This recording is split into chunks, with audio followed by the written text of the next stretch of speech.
Welcome to hell.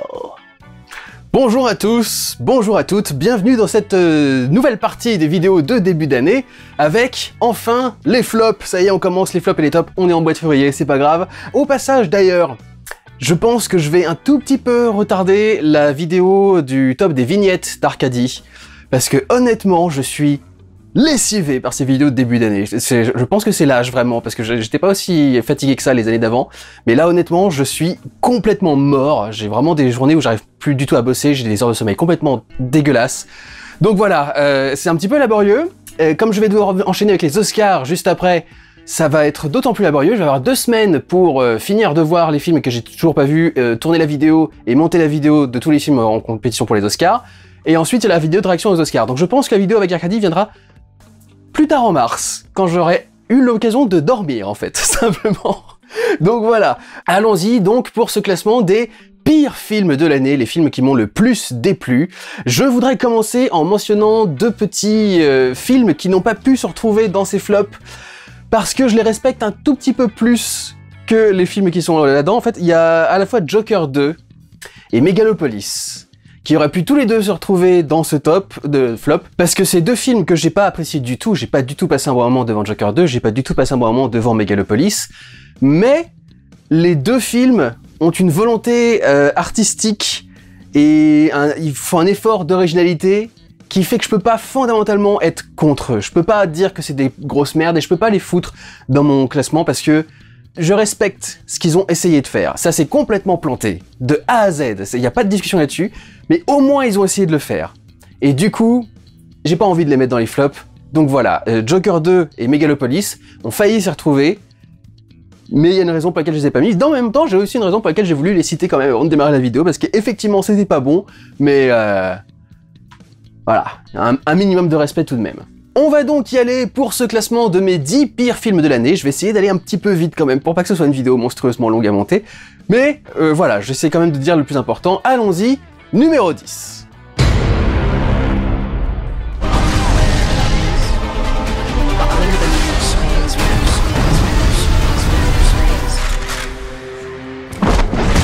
The Killer, réalisé par John Woo. Alors, en principe, donc j'ai toujours mon petit vieux Blackberry sur lequel j'ai toutes mes notes de tous les films que j'ai vus du coup cette année en rattrapage ou en dehors de ça, et je prends toujours mes notes avec ça parce que c'est très pratique. Je ne vais même pas regarder ce que j'ai marqué dedans pour The Killer, parce que le problème principal de ce film, et c'est la raison pour laquelle il se retrouve là, c'est que il est sorti en octobre, je n'en ai déjà au mois de février aucun souvenir. Je me souvenais même plus de l'histoire, il a fallu que je retourne la voir sur Allociné. L'histoire, alors, savoir déjà un petit peu à l'avance que ce film est un remake d'un film de John Woo, et manifestement, d'après ce que je viens de voir en faisant des recherches, de sa période hongkongaise. Avant qu'il se fasse repérer par Hollywood, et qu'il aille faire des films là-bas, etc., etc. Donc c'est un remake d'un de ses premiers films, quasiment, fait cette fois-ci de façon internationale, au sens propre, puisque non seulement le casting est beaucoup plus divers que le film original, puisque le film original, du coup, c'est 2 mecs hongkongais, ou chinois peut-être, en règle générale. Le cinéma chinois, en général, est plutôt fort, même si Hong Kong et la Chine ont eu du mal pendant très longtemps. Bref. Et là, du coup, il a dans le casting principal Omar Sy et c'est qui la nana avec qui il joue? Nathalie Emmanuel, que je ne connais pas du tout. Alors elle a peut-être déjà fait beaucoup de films et trucs de genre là, je l'ai peut-être même déjà vu dans un truc, mais de tête ça me dit absolument rien.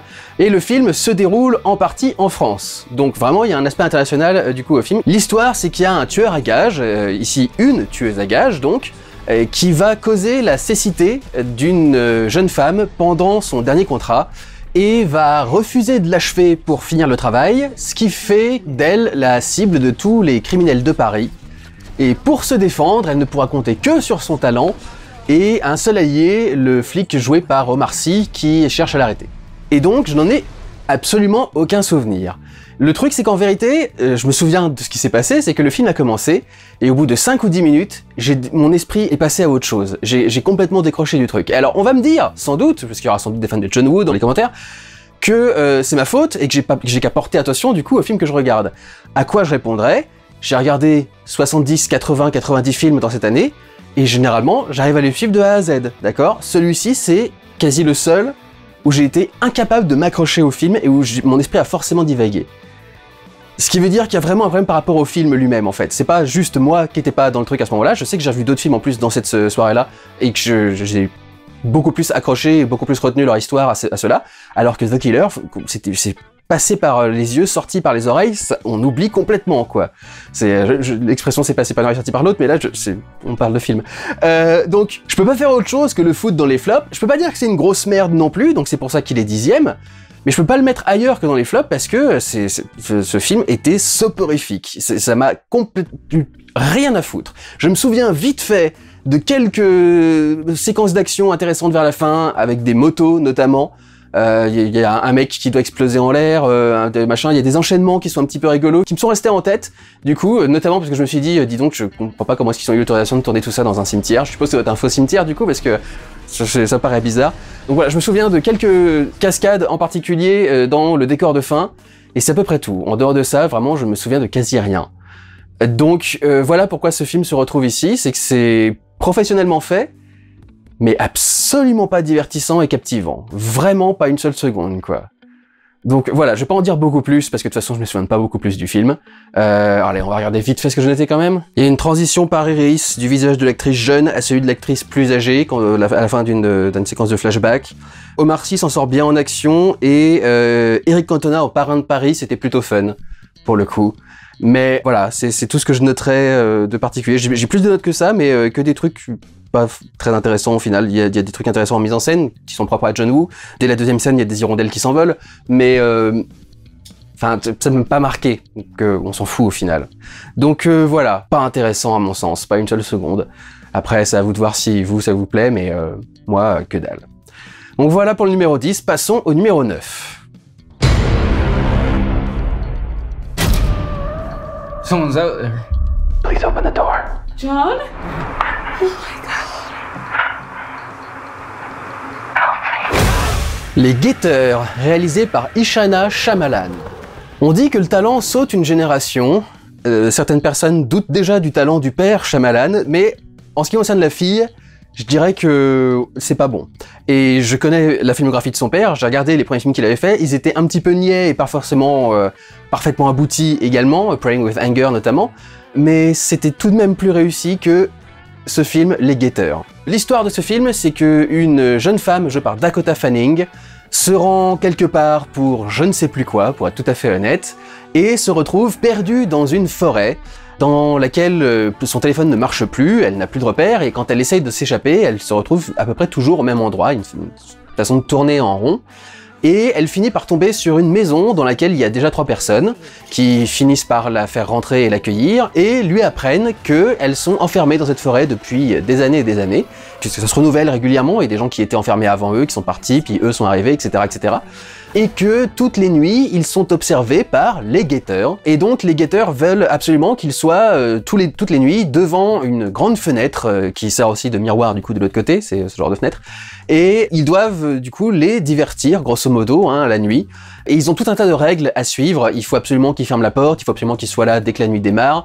Ils n'ont pas le droit de tourner le dos aux créatures, etc., etc. Donc en fait, cette femme, avec ce groupe de survivants, va devoir essayer de survivre elle aussi, et essayer également de s'échapper, et grâce aux connaissances accumulées par les différents groupes, ils vont découvrir petit à petit quelques secrets, quelques trucs qui permettraient de leur échapper. Quand j'ai vu la bande-annonce la première fois, je me suis dit, bon bah c'est évident, ils sont dans une sorte de zoo tenu par des aliens, ou un truc dans ce genre-là, quoi. J'ai juste tort sur le fait que ce soit des aliens, mais c'est bien une sorte de zoo où ils sont là pour les observer. Il y a toute une comparaison qui est faite tout au long du film avec la télé-réalité. Un des seuls DVD ou un des seuls trucs qu'ils ont à regarder dans leur petite maison, c'est un show de télé-réalité fictif. Du coup, tu sens qu'il y a une projection par rapport à ça. Tu vois qu'il y a aussi une analyse par rapport à ce que ces personnes sont, parce que les plans à l'intérieur de la maison face à la grande vitre miroir sont assez fascinants, parce que le miroir est vraiment parfaitement réfléchissant, et il est placé d'une façon qui fait que le reflet a l'air tout aussi net et parfait que les personnages eux-mêmes. Et du coup, t'as vraiment l'impression qu'ils sont presque en train de se parler à eux-mêmes, en fait, qu'ils sont en face de duplicata d'eux-mêmes. Donc il y a tout un truc par rapport à la personnalité de ces personnages. Et en fait, c'est un peu le souci, c'est que au final, je comprends pas trop ce que ça essaye de dire sur ces personnages. Ils ont clairement des personnalités qui sont assez différentes et un petit peu opposées, mais j'arrive pas à dire ce que le film essaye de dire sur tout ça, en fait, au final. L'héroïne a toute une histoire par rapport au fait que sa mère soit morte il y a longtemps et elle n'arrive pas à s'en remettre, elle n'arrive pas à accepter que la vie continue, elle a jamais réussi à terminer son deuil, oublier son chagrin, etc., etc. Et elle a une sœur jumelle avec qui elle parle quasiment plus, qui, elle, pour le coup, a réussi à oublier tout ça. Et en fait, j'arrive pas trop à voir en quoi ça se mélange avec cette histoire déjà générale qui fait un peu télé-réalité, ce reflet des personnages sur eux-mêmes, etc., etc. Et le deuxième gros défaut que j'ai à reprocher à ce film, c'est qu'en fait, ça fait de l'exposition de la première à la dernière seconde. Donc l'exposition, pour ceux qui ne savent pas, c'est quand on t'explique le passé d'un personnage, le passé d'un lieu, les tenants et aboutissants, les règles, qu'est-ce qu'il faut essayer d'accomplir. Généralement, on essaie de faire passer ça subtilement dans la plupart des films. Là, chaque scène, il y a une explication de quelque chose. On t'explique la maison, on t'explique comment telle personne est venue là, on t'explique comment fonctionne tel machin, on t'explique les fées, parce qu'il y a tout un truc, les créatures dont ils regardent sont des fées dans les forêts. Je sais même pas pourquoi il faudrait mettre un mystère là-dessus, au final c'est pas très important. Il y a un moment, les personnages sont en train d'essayer de s'évader de la forêt. Ils tombent sur une sorte de pierre tombale ou qui raconte une histoire par rapport aux fées du coup de la forêt. Et alors qu'ils sont en train de s'échapper, alors qu'il y a des personnes qui leur courent derrière, ils s'arrêtent devant la pierre pour faire l'exposition de ce qu'étaient les fées et de la grande guerre entre les fées et les humains et des trucs dans ce genre-là, etc. Et ils prennent 10 minutes à t'expliquer tout ça alors qu'ils sont en train de fuir. Au climax, à la toute dernière scène du film, t'as encore de l'exposition. Ça ne s'arrête jamais, ça ne s'arrête que quand le film s'arrête. Au climax, t'as encore un moment où on va prendre 5 minutes pour t'expliquer et alors tel personnage, et alors tel machin, et alors tel truc. Mais ça suffit en fait, laisse ton film vivre, bordel de merde. C'était insupportable en fait parce que le récit a jamais l'air de vraiment se lancer et on est constamment en train de t'expliquer un truc. Donc c'est vraiment le gros défaut de ce film, beaucoup trop d'exposition pour pas grand chose au final. Vraiment j'étais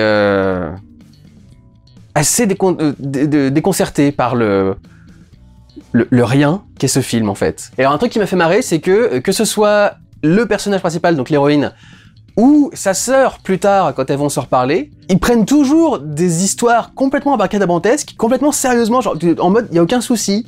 Et elle accepte absolument toutes les informations sans jamais sourciller, sans jamais remettre un truc en question, sans jamais machin, etc.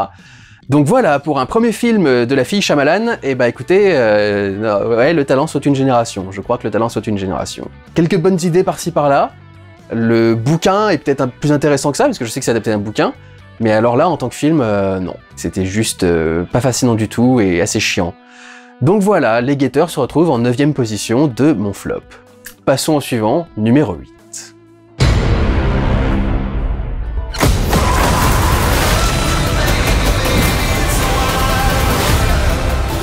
Venom The Last Dance, réalisé par Kelly Marcel. Oui, je mets l'accent, parce que du coup, si je dis Kelly Marcel, c'est pas vraiment comme ça qu'on prononce son prénom. Je vous invite à aller voir le vlog, du coup, pour avoir plus de retours. C'est quand même extraordinaire, parce que Kelly Marcel, donc, a fait partie de l'équipe de scénaristes depuis le premier film. Et un des principaux reproches que je ferai à ce film-là, c'est qu'il respecte rien des règles qu'il a établies dans les trucs d'avant. Il va pas au bout des histoires qui ont été mises en place dans les trucs d'avant. T'as vraiment l'impression que... Enfin, c'est vraiment la preuve que du coup, il n'y a pas de plan. C'est juste, on fait une suite parce que ça a marché, donc on va faire une autre suite, et donc on va faire machin, et donc à chaque fois, ils sont obligés d'essayer de trouver un truc.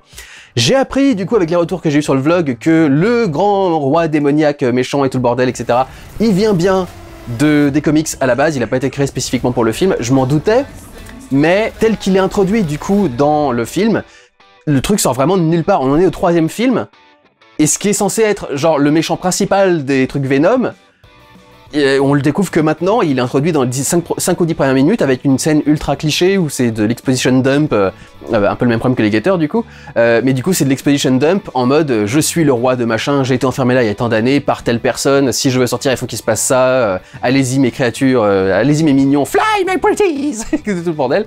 Donc voilà, ça vient peut-être du comics, mais c'est très mal présenté dans le film. Il y a des personnes qui m'ont dit aussi, oui alors l'histoire de la scientifique qui se fait frapper par la foudre, etc., c'est pour expliquer ses pouvoirs après. Je fais, oui, d'accord, très bien, si vous voulez, je veux bien, mais l'explication est toujours complètement conne, et pourquoi est-ce qu'il y a besoin d'expliquer ses pouvoirs à elle en particulier, quoi? Alors, oui, d'accord, c'est un symbiote qui, du coup, a des pouvoirs électriques. C'est un peu particulier, peut-être, Mais c'est des symbiotes les trucs à la base. Pour moi, la seule explication dont t'as besoin, c'est qu'il y a un symbiote, tu vois. Peut-être qu'il y a des symbiotes qui ont des capacités particulières, différentes des autres, etc. Donc ça reste toujours extrêmement bizarre, et surtout, c'est saugrenu et mal foutu et mal intégré dans le récit, en fait. Tu démarres avec cette meuf-là, tu sais pas qui c'est, t'apprends son passé, tu sais pas pourquoi ça devrait être important. Par la suite du film, elle est pas si centrale que ça, jusqu'à ce qu'elle débarque au climax.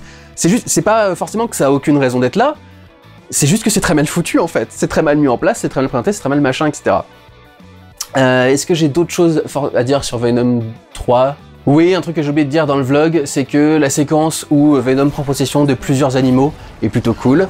Mais ça met aussi en avant un des trucs bizarres de ce film, c'est que on a toujours dit que c'était extrêmement compliqué pour les symbiotes de trouver des corps avec lesquels ils étaient compatibles, et à la fin du film, ils trouvent des corps avec lesquels ils sont méga compatibles. Alors, cela dit, ça respecte quand même à peu près le truc de l'original, parce que rien ne dit que les gens vont survivre en fait à ce qui se passe dans ce climax.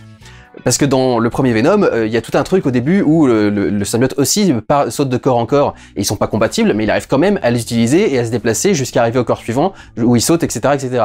Donc, quand tu vois tout ce climax, tu fais, bon alors du coup c'est très bien, tous ces symbiotes prennent possession de corps, etc.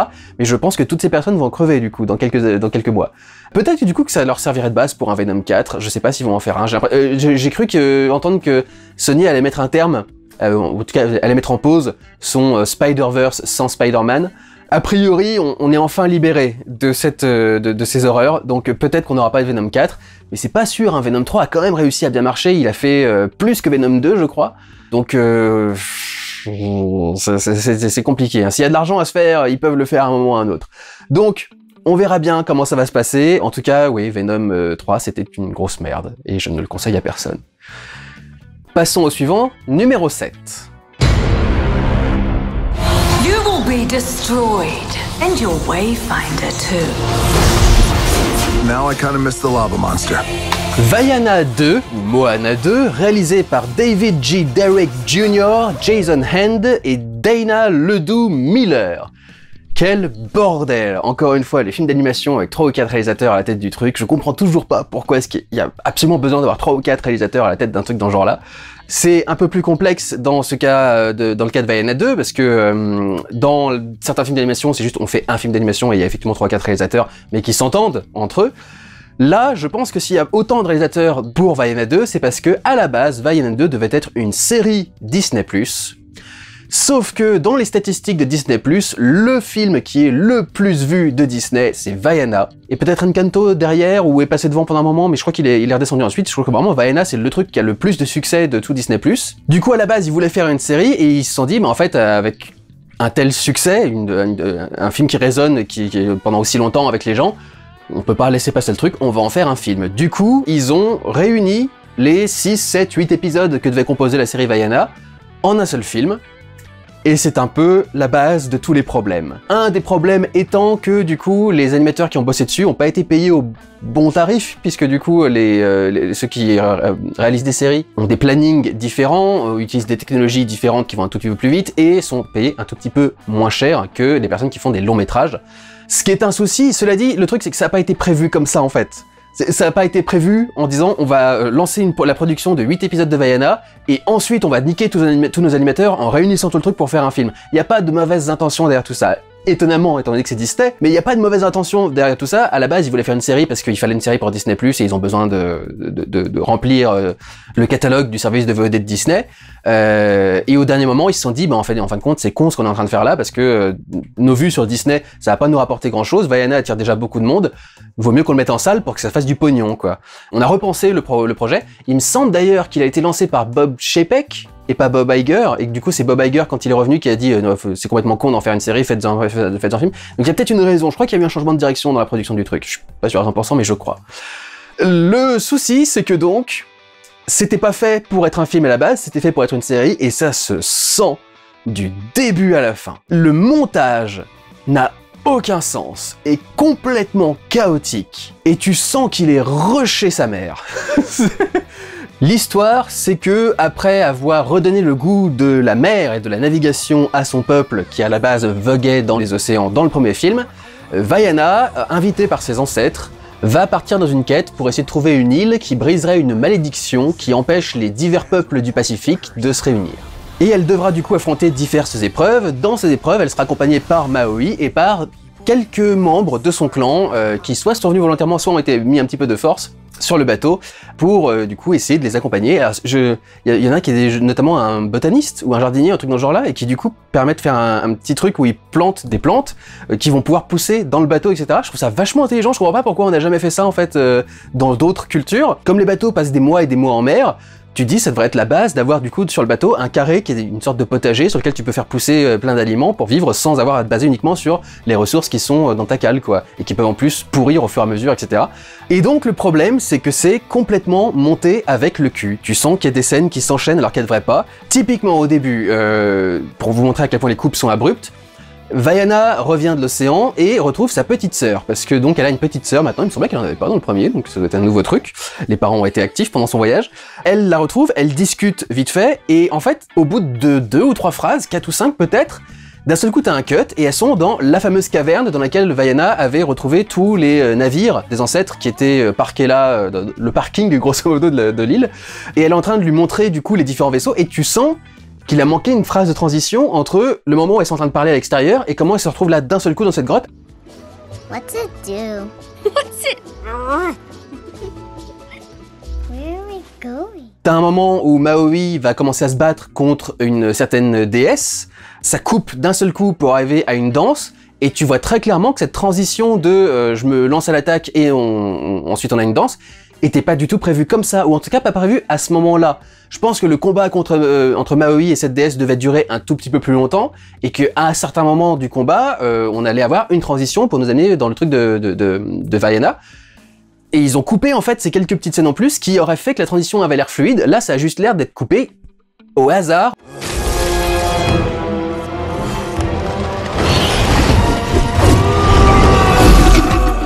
T'as l'esprit de sa grand-mère qui arrive et qui sort de l'eau.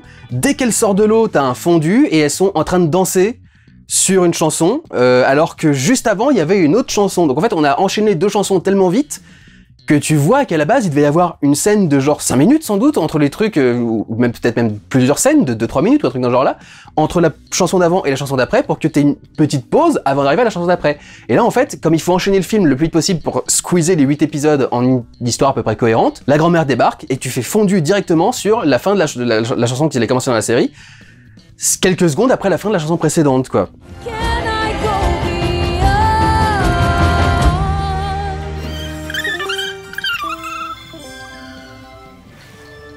Grandma. I'll always be right beside you.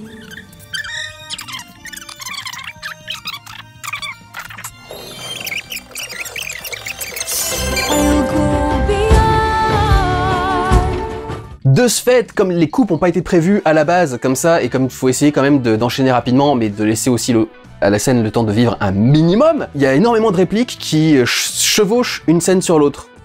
Parce qu'on n'a pas le temps de mettre la fin de la scène d'avant, mais on a le temps de continuer la réplique sur un petit plan où il se passe rien de la scène d'après, par exemple, ou un truc dans ce genre-là. Et donc à de très nombreuses reprises, c'est comme ça que vont se finir les dialogues. Il manque en fait, dans beaucoup de scènes, ces tout petits moments de calme, ces petits establishing shots sur un plan du village, un plan de la maison, un plan du personnage qui est tranquille dans je sais pas, dans sa chambre, dans son salon, sur son bateau, un truc dans ce genre-là. Ces tout petits plans qui permettent juste pour quelques secondes d'établir un mood avant de commencer la scène. Et tu sens que quand tu écoutes une scène, les répliques sont pas enregistrées pour être là où elles sont dans la scène.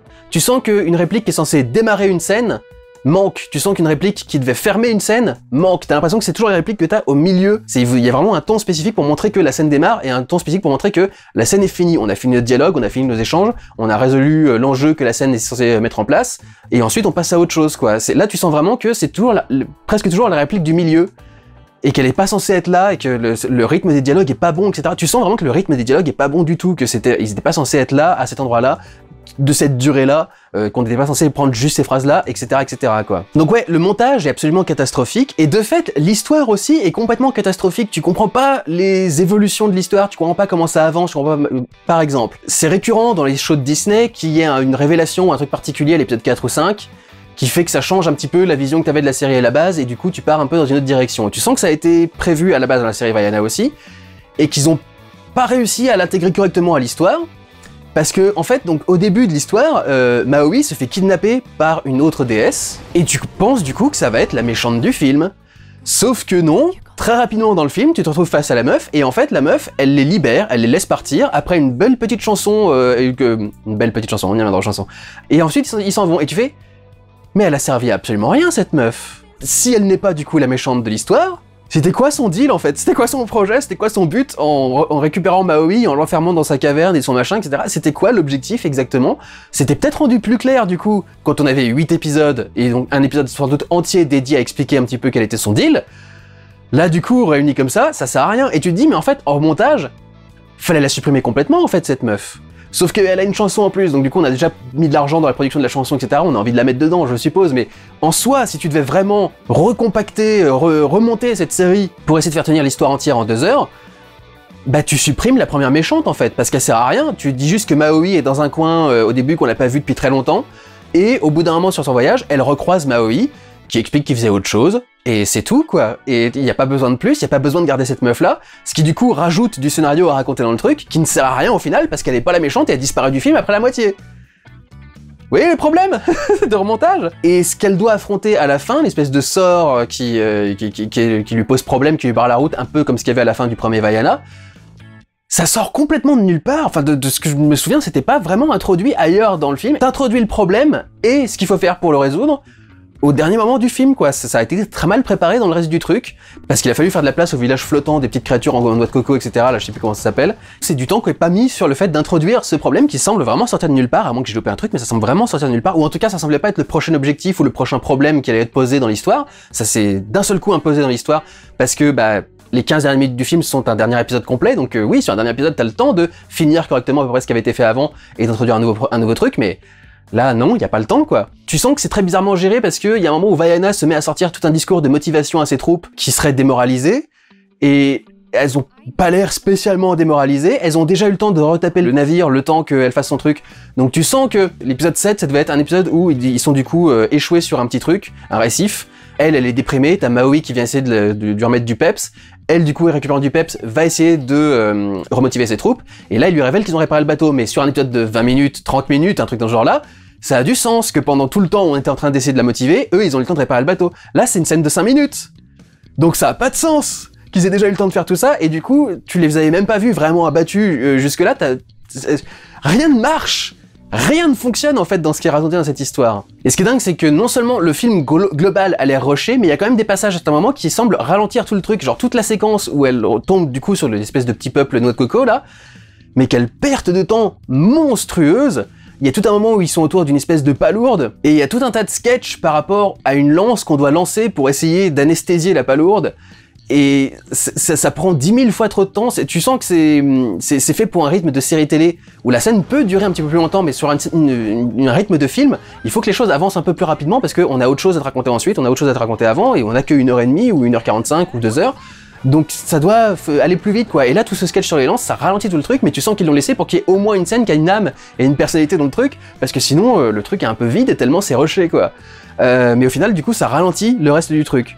D'ailleurs, ce truc avec la palourde, je l'ai jamais compris parce que c'est un problème à contourner sur l'océan, sauf que la palourde, à la base, elle est fermée comme ça et elle sort de l'eau. Donc tu dis, et si la palourde vous pose problème, passez autour. Pourquoi vous essayez de passer au milieu pendant que le truc s'ouvre? Ça sert à rien, contournez-la. À la fin, en plus, quand ils ont un problème, du coup, avec le grand climax, t'as Vaiana qui est en mode ah, je sais ce qu'on va faire, on va contourner tel truc, etc. Tu fais oui, comme vous auriez dû contourner la palourde quelques scènes plus tôt, quoi. C'est quoi votre délire, etc. Il y a vraiment des trucs que je comprends pas. Un des trucs qui marche le moins, surtout par rapport au premier, c'est aussi les chansons. C'est plus Lin-Manuel Miranda qui fait les chansons, et ça se sent, parce qu'ils essayent de faire un peu du Lin-Manuel Miranda, et ça a juste aucune personnalité. Les chansons sont toutes nulles à chier.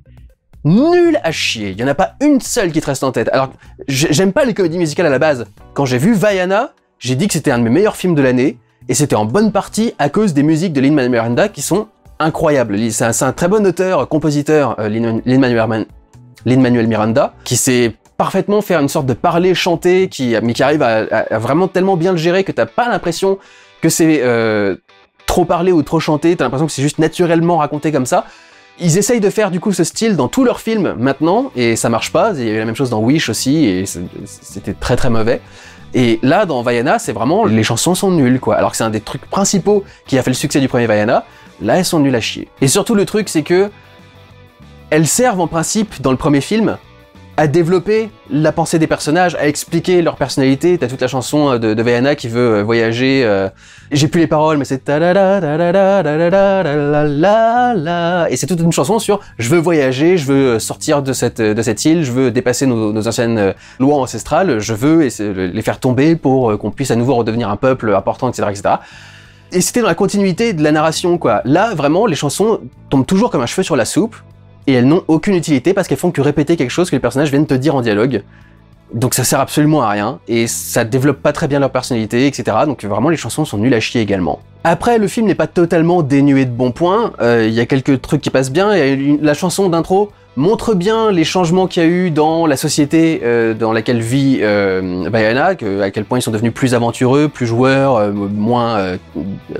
avoir moins peur de l'océan. Typiquement, quand Vaiana rentre chez elle en bateau, il y a son père qui lui-même monte sur un bateau pour la rejoindre, le genre de truc qu'il n'aurait jamais fait dans le film d'avant.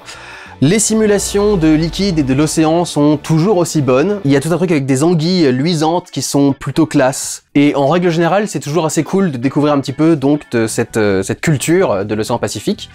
Mais autant Vaiana premier du nom était un chef-d'œuvre et était dans mes tops, autant Vaiana 2, c'est vraiment une grosse merde. Est-ce que la série aurait été mieux? Très probablement, parce qu'elle aurait au moins eu le temps de faire les choses correctement, de bien présenter son histoire, de bien présenter ses enjeux. Les chansons auraient été nulles. Mais c'est une série, on se serait pas attendu non plus à des chefs-d'œuvre dans une série non plus, quoi. Là, c'est en tant que film en plus, c'est une catastrophe. Et pourtant, le film a fait un putain de carton à l'international et a rapporté 1 milliard, je crois, à Disney, ou proche d'1 milliard, simplement sur son nom et sur le succès du premier film. Mais du coup, c'est un coup à foutre en l'air la licence d'avoir proposé un deuxième film aussi mauvais, parce que du coup tout le monde va aller le voir, mais il est tellement pourri que s'il faut un Vaiana 3, je suis pas sûr que les gens se précipitent au cinéma, parce qu'ils vont se dire bon, le premier était bien, mais le reste c'est de la suite commerciale à la con et ça sert à rien, quoi. Donc c'est mauvais calcul, enfin vraiment très mauvais calcul, et ils auraient dû faire beaucoup plus attention à ce qu'ils faisaient en remontant ce film, parce que là c'est juste indigeste et insupportable. Donc voilà, je vous conseille absolument pas de regarder Vaiana 2. Il y a 1 ou 2 points à sauver dans le truc, mais vraiment c'est mauvais, c'est extrêmement mauvais. Voilà donc pour le numéro 7 de ce classement, et passons maintenant au numéro 6.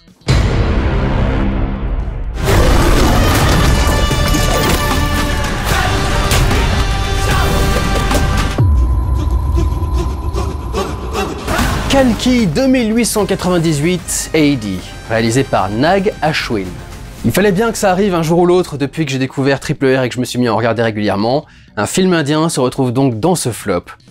Ce film est un film tourné en Telugu comme Triple R d'ailleurs, donc ça vient de la même région, il me semble que c'était Tollywood du coup qui le produit, et c'est le film le plus cher jamais produit dans cette langue et par cette partie du cinéma indien, ce qui est logique en même temps parce que le tournage a commencé avant le Covid et a été mis en suspens à cause du Covid, et tous les films qui ont été interrompus par le Covid ont coûté beaucoup plus cher, et celui-ci en fait partie.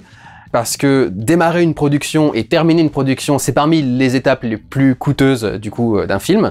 Réunir tous les trucs, faire notamment la location de tout ce qui est lumière, caméra, machinerie et tout le bordel. Il n'a pas réussi, cela dit, à battre Triple R au niveau du box-office. Il est arrivé seulement 2e, je crois. 2e plus gros succès des films indiens de 2024, donc même pas premier. Et le 4e succès Telugu, donc loin derrière Triple R. Et je comprends pourquoi, parce que bon Dieu que c'était compliqué et chiant. L'histoire est horrible à raconter parce qu'en plus elle se mélange à leur religion qui contient une centaine de dieux différents qui ont chacun leur petite histoire que eux connaissent tous parfaitement et du coup tu peux les utiliser tranquillement dans des films sans que ça pose problème. Quand t'es un étranger qui se confronte à cette culture-là, tu fais « Oh mon Dieu, mais quel bordel, il y a combien de dieux et combien de machins dans leurs histoires ?» Donc du coup, ça démarre il y a très longtemps avec une baston entre Ashwatthama et Uttara. C'est quelque chose qui n'est pas bien, et du coup, on condamne Ashwatthama à vivre éternellement sur Terre, jusqu'à ce qu'il réussisse à protéger la mère de une personne qui s'appellera Kalki, qui sera la 10e et dernière réincarnation de Vishnu, qui est donc un dieu. L'histoire se poursuit 6000 ans plus tard. On a un monde complètement post-apocalyptique qui est dirigé par un roi qui est quasi centenaire à cause d'expériences scientifiques, qui a tout un programme pour utiliser les rares femmes capables d'être encore enceintes pour en extraire un fluide qui lui permettrait de vivre quasi éternellement. Le truc, c'est qu'il faut que la grossesse dure au moins 150 jours, et toutes les femmes qu'il a réunies donc dans son centre meurent avant les 150 jours, et du coup, il peut pas les utiliser pour récupérer cette espèce de sérum de vie. Il y a cependant une femme qui, elle, va réussir à tenir plus de 150 jours, qui va essayer de le cacher, et j'ai pas compris comment est-ce que c'était possible, parce que a priori, c'est même eux qui l'ont foutue enceinte, donc comment est-ce qu'elle peut cacher qu'elle est enceinte de plus de 150 jours? Ça me paraît un peu bizarre, à moins qu'il y ait un truc que j'ai pas compris, et honnêtement, c'est possible qu'il y ait un truc que j'ai pas compris, parce que c'est un bordel, parce qu'en fait, ça, c'est une histoire parmi tant d'autres. Mais après, on suit également une jeune fille qui s'appelle Raya, qui a réussi à échapper à cette expérience du coup sur les femmes en se faisant passer pour un garçon, et qui tombe sur donc ce fameux Ashwa... Merde, il est où? Je l'ai perdu de vue, donc je sais plus comment il s'appelle. Ashwatthama, donc le gars qui avait été condamné il y a plusieurs milliers d'années, qui est donc toujours vivant, qui n'a plus ses pouvoirs et qui a vécu dans une grotte parce qu'on lui a retiré, il a une gemme qui lui donne des pouvoirs. Elle tombe sur lui, elle a sa gemme en sa possession par le plus grand des hasards, mais bon, les hasards c'est courant dans les films indiens, et va essayer de restaurer ses pouvoirs pour qu'il puisse du coup se battre. En parallèle encore à ça, tu suis aussi une sorte de chasseur de primes rebelle qui s'appelle Bhairava. Ça c'est l'aspect plus gardien de la galaxie du truc, c'est en gros c'est Star-Lord. C'est censé être un héros, mais il a un côté sombre parce que du coup il est chasseur de primes pour le gouvernement du roi despotique centenaire, vous suivez toujours. Il est du coup mis sur une mission pour essayer de récupérer cette nana enceinte de plus de 150 jours que du coup Ashwatthama va essayer de libérer, et va y avoir des révélations au sujet de Bhairava qui sont liées au passé de Ashwatthama. je suis en train de faire un AVC en vous expliquant, en essayant de vous résumer le truc. C'est un monstrueux bordel. Et le truc, c'est que ce serait pas forcément compliqué à suivre si seulement le film était passionnant. Mais alors, c'est parmi les scènes d'action les plus molles et chiantes que j'ai jamais vues dans un film.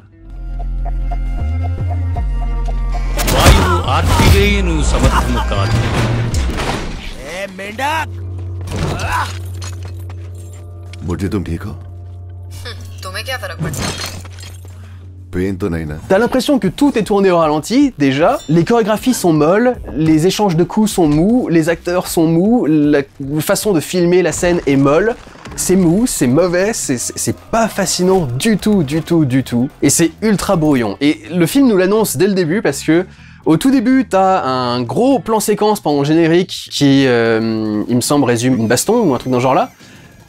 Et tu termines ce grand plan séquence assez grandiose et plutôt pas trop mal fait, mais entièrement en ralenti aussi d'ailleurs, sur une touffe d'herbe low poly. Pour ceux qui s'y connaissent pas trop en jeux vidéo ou en effets spéciaux, c'est en gros, il y a plusieurs niveaux de détails sur un modèle 3D que tu utilises dans un jeu vidéo pour que à distance, il soit réduit au plus petit nombre de polygones possible, et plus tu t'en rapproches, plus il a de polygones, plus il est précis, plus il est net. Quand tu fais un film, tu n'utilises pas du low poly du coup. Sauf dans ce film, où tu vois très clairement les angles et les polygones qui ont servi à modéliser la touffe d'herbe. Et tu fais, mais comment est-ce que ça se retrouve dans un long métrage? C'est pas possible. C'est pas normal, il y a un truc qui va pas, je comprends pas comment on a fait le truc, quoi. Et donc voilà, je me suis fait chier comme un rat mort devant Kalki 2898 AD.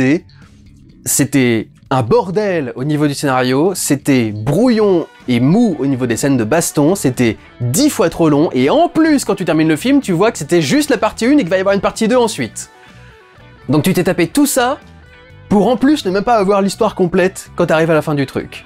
Ce film ressemble à un ours. L'ours, c'est la toute première étape du montage, quand tu montes toutes tes scènes telles que tu penses devoir les monter, telles que tu les as tournées, en intégralité, sans rien couper du dialogue, sans couper aucune des scènes, etc.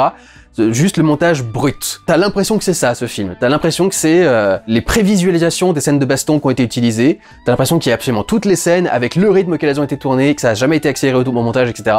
C'est une catastrophe. Ce qui est d'autant plus ironique que il y a SS Rajamouli qui fait un caméo dans le film, qui est le réalisateur de Triple R, qui lui pour le coup était un film parfait de A à Z, quoi. Ça fait mal quand tu vois Rajamouli dans ce film-là, parce que du coup il a lui aussi fait un des plus gros budgets des films en Telugu. Du coup ils l'ont récupéré pour faire un caméo, mais alors ça met d'autant plus l'accent sur à quel point ton film à toi est raté alors que son film à lui était parfait, quoi. C'est terrible. Oh mon dieu, c'était chiant. Mon dieu, c'était chiant. Donc voilà, ma première déception avec un film indien, du coup, je suis très déçu. Mais vraiment, c'était pas bon. C'était pas bon du tout. Donc voilà pour ce qui est du numéro 6, passons maintenant au numéro 5. Why aren't you scared of me? Why Your future was almost so different. Get ready. Now. Madame Web, réalisé par S.J. Clarkson. Je suis tellement triste de pas avoir été disponible quand il est sorti en salle et d'avoir dû attendre du coup ces rattrapages top flop pour en parler parce que, mon Dieu, quel gadin, mais quel gadin absolu ce film quoi.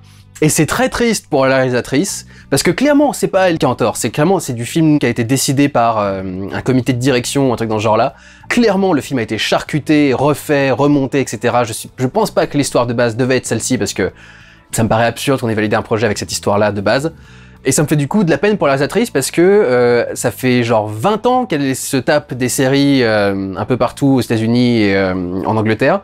Elle a notamment travaillé sur certaines séries Marvel avec Defenders, Jessica Jones et des trucs dans ce genre-là. Et c'était son deuxième long métrage après un premier film qui s'appelait Toast, qui était plutôt pas mal. C'était un film sur avec Freddie Highmore dans le rôle principal, qui joue le rôle d'un cuisinier homosexuel, et sa découverte à la fois de la cuisine et de l'homosexualité dans le film. Et je me souviens que j'avais vu le film, je ne sais plus pourquoi, et qu'il était plutôt pas mal, sans doute parce que c'est un film gay, et du coup quand j'entends parler d'un film gay, je le regarde. Et je pense qu'elle peut faire du bon boulot, mais le film a tellement été charcuté que c'est une catastrophe. Faut dire aussi que Dakota Johnson dans le rôle principal, c'était pas forcément une très bonne idée, parce que elle est un peu une partie du problème du film. Alors, elle a dit que c'était pas le film pour lequel elle avait signé et que il y avait trop de trucs qui avaient été refaits. Je sais pas si c'était déjà le cas au tournage, mais clairement au tournage, elle était déjà déconnectée du truc. Parce qu'elle en a rien à foutre. Bon alors pour résumer du coup grosso modo l'histoire, Dakota Johnson joue une ambulancière qui se met un jour à avoir des visions de l'avenir qui ont été provoquées en fait par le fait que sa mère a été piquée par une araignée particulière au fin fond de la jungle qui a priori des propriétés mystiques. Elle est convoitée par une sorte d'homme d'affaires surpuissant qui s'appelle Ezekiel, qui est joué par Tahar Rahim, le pauvre quoi, il a pas fait beaucoup de rôles en langue étrangère et d'un seul coup il se retrouve à être dans Madame Web, la figure de proue de la nullité hollywoodienne quoi. Et du coup il va avoir ça sur son résumé pendant toute sa vie, ça va être une catastrophe pour lui ensuite d'avoir d'autres rôles aux États-Unis. J'espère qu'il s'est arrangé d'autres trucs entre temps avant que le film sorte, parce que sinon le pauvre il va être foutu. Et donc dans ses visions d'avenir, Cassandra voit 3 jeunes filles, l'une jouée par Sydney Sweeney, l'autre par Isabella Merced et l'autre par Celeste O'Connor, pourchassées par Ezekiel et tuées par Ezekiel. Et elle va utiliser ses visions prémonitoires pour essayer de les défendre et de les protéger de ce mec. Tu sens que ça voulait être le projet Girl Power. Il y a sa mère au début qui est en train de se promener dans la jungle et qui dit que sa fille ne l'empêchera pas de travailler, alors qu'elle est enceinte jusqu'au cou et tout, à 2 doigts de donner naissance, mais elle est en train de dire non, bah, ma fille m'empêchera pas de travailler, elle me casse les couilles, etc. Donc tu sens vraiment le côté strong independent woman, avec le fait du coup qu'on a une héroïne qui défend 3 héroïnes qui sont attaquées par un mec qui est le genre de mec qui va coucher avec une meuf avant de l'empoisonner pour la buter et d'essayer d'en tirer des informations avant qu'elle ne meure. Donc il a vraiment abusé d'elle à 100% quoi, il n'était pas obligé de coucher avec elle avant par exemple. Donc tu vois que c'était vraiment le côté girl power, féministe, les femmes contre les hommes, etc., etc. Sauf que le film est vraiment une daube absolue. J'ai su qu'on était parti pour un banger quand on a eu la première scène du film, Cassandra, ambulancière, est envoyée sur un accident. Ambulancière, donc, elle roule assez vite sur la route pour arriver en temps et en heure sur les lieux pour ne pas que la personne meure entre-temps. Et en fait, le camion avance à 80 km/h, 90 km/h, un truc dans ce genre-là. Dakota Johnson joue comme si elle roulait à 10 km/h. C'est-à-dire que la séquence est montée à fond la caisse avec constamment de la shaky cam, un montage ultra rythmé et ultra cut qui arrête pas de passer de elle à son collègue qui est dans le fond du wagon pour essayer de lui donner du rythme, et elle est en train de rouler en mode avec sa main sur le volant. Accroche-toi bien, hein, je vais prendre un virage. Elle joue l'exact inverse de ce qu'elle devrait jouer. Elle devrait être en train de halter, elle devrait être ultra concentrée, elle devrait être stressée, elle devrait être à fond dans le truc. Et elle est en mode, j'ai pris 2 Valium ce matin, je suis ultra tranquille. Ben, what are you even doing back there? Oh, you want to come take over? I can drive. I'm not going room temp on my watch. C'est incroyable à quel point elle joue pas. On peut pas dire elle joue mal, elle ne joue pas. Elle est là under protest, comme disent les Américains. Je sais pas comment traduire le truc. Elle est là under protest. Contre sa volonté, je crois que c'est comme ça qu'on le traduirait. Elle est là contre sa volonté sur le tournage. C'est vraiment, quoi. Tu sens que c'est genre, le producteur qui lui a dit, écoute, meuf, t'as signé ton contrat, on s'est engagé sur toi, on a mis de l'argent, on a développé le projet autour de ton nom. Donc maintenant, tu tournes parce que sinon, on te tombe dessus, on te fait un procès, on a nos machins, nos assurances, tout le bordel. Enfin, c'est incroyable de voir à quel point elle veut pas être dans ce film, quoi. Et elle le joue super mal. Le personnage est super bizarre aussi, en plus. C'est genre le personnage qui... Même des autistes, ceux qui ont vraiment des problèmes sociaux, parce que l'autisme c'est tout un spectre, les autistes qui ont le plus de problèmes sociaux sont plus conscients qu'elle que quand le petit gamin de 8 ans de la mère que tu viens de sauver t'offre un dessin dans un couloir, tu le récupères et tu dis merci. Elle est là, non mais j'en veux pas de ton dessin, non mais pourquoi tu me dis, non je veux pas de lien avec les gens, etc. Tu fais soit c'est le personnage le plus con du monde, soit c'est le film le plus mal écrit du monde. Faites votre choix. C'est assez incroyable, c'est magique presque, c'est magique d'en arriver à ce point dans la nullité. Tout fait faux, les scènes d'action font fausses avec tous les mouvements de caméra brusques et toutes les chutes d'objets et tous les machins. Tu sens que c'est de la mauvaise CGI faite à fond la caisse. Tous les dialogues font faux, rien ne fait crédible, rien ne fait réaliste. T'as évidemment le méchant qui fait son monologue de méchant à la nana qui vient d'empoisonner pour en tirer des informations, etc. Où il explique tout son plan de A à Z parce qu'il a besoin de l'expliquer au spectateur, mais en soi il a pas besoin de l'expliquer à la meuf, tu vois vraiment pas quelle logique il y aurait à lui expliquer le plan de A à Z. Elle vivra pas assez longtemps pour savoir si ça va s'accomplir ou pas. Ce méchant qui d'ailleurs est clairement redoublé dans les 3/4 des scènes. Tu sens que la voix de Tahar Rahim, elle change d'un seul coup, qu'elle a pas du tout le même ton entre 2 ou 3 répliques. Tu vois que dès que son visage n'est plus à l'écran, sa voix est d'un seul coup différente. C'est bizarre parce que je suis un peu passé à côté quand je l'ai vu, pour moi, la première fois, et ensuite j'ai vu d'autres personnes en faire des critiques et remettre des extraits, et quand je vois les extraits, ça me saute complètement à la gueule, alors que j'en avais quasi pas fait note, pas fait mention du coup dans mes notes, donc ça me surprend un peu, mais bon. Même au niveau des costumes, ça fait faux. Sydney Sweeney, t'as l'impression qu'elle est en cosplay d'écolière. Elle est avec cette petite jupe plissée, sa petite chemise. T'as l'impression que c'est le costume que tu achètes dans la section fantasme et kink du magasin de costumes ou que t'achètes dans un sex shop en fait. T'as l'impression qu'elle porte ça pendant tout le film. Je sais pas comment tu t'en sors pour faire en sorte qu'une tenue d'écolière ait pas l'air crédible, mais elle a pas l'air crédible dans sa tenue d'écolière. Et les meufs, entre elles aussi, sont pas très crédibles dans leurs relations, dans leurs machins, etc. Elles sont toutes timides, et il y en a 2 qui jouent les meufs asociales, et au final, elles se retrouvent quand même à faire les pétasses à danser sur une table pour impressionner des mecs avec qui elles ont envie de coucher, alors qu'elles sont en train d'être poursuivies par un tueur en série, et qu'il faut qu'elles se cachent, etc. Et tu fais, vous êtes vraiment des bouffonnes. Donc y a rien qui marche, y a rien qui fasse vrai, qui sente le vrai. Le film te ment en plus, parce que il te fait croire que tu vas voir les meufs en costume. Tu les vois une seule fois en costume de tout le film, sur un flash-forward, une vision d'avenir qu'a, à la base, le flash-forward du personnage de Tahar Rahim, d'Ezekiel, et peut-être un plan à la fin quand le personnage de Dakota Johnson voit du coup l'avenir de ces 3 meufs qu'elle a maintenant récupérées sous son aile. Et c'est tout, quoi. C'est vraiment les seuls moments où tu vois les 3 meufs en costume. Sinon, pas du tout de tout le film. Tu sais pas spécialement pourquoi est-ce que le mec qui les poursuit a un costume qui est exactement quasi celui de Spider-Man, mais en noir. C'est peut-être inspiré du peuple de la jungle, parce que donc il y a tout un peuple qui vénérerait du coup une certaine divinité, et par association les araignées qui ont mordu la mère de Dakota Johnson au début du film, qui ont une tenue un peu foireuse, qui essaye de faire Spider-Man en fait avec des lianes tressées, mélangées, pour essayer de donner un côté un peu araignée, etc. Et t'as l'impression que du coup Ezekiel a piqué ça pour créer son costume, mais ça fait vraiment foireux et vraiment pas ouf, d'autant plus que cette espèce de tribu de la jungle qui vit en principe donc en autarcie dans sa jungle sans contact avec le monde extérieur, c'est pour ça qu'il y a des légendes autour d'eux mais qu'on ne sait rien de juste, mais ils parlent tous un anglais absolument parfait. C'est extraordinaire, j'ai rarement vu une telle merde. Honnêtement, hein, c'est rare de voir des telles merdes produites par Hollywood. Ils ont quand même beaucoup d'étapes qui sont censées valider la qualité et être sûr que la personne perde son pognon avec des trucs là. Pour en arriver avec un film avec un résultat pareil, je sais pas comment tu te débrouilles en fait. C'était nul à chier. Et alors à la fin, le personnage du coup de Dakota Johnson devient aveugle parce que c'est le truc de Madame Web, il me semble qu'elle est aveugle.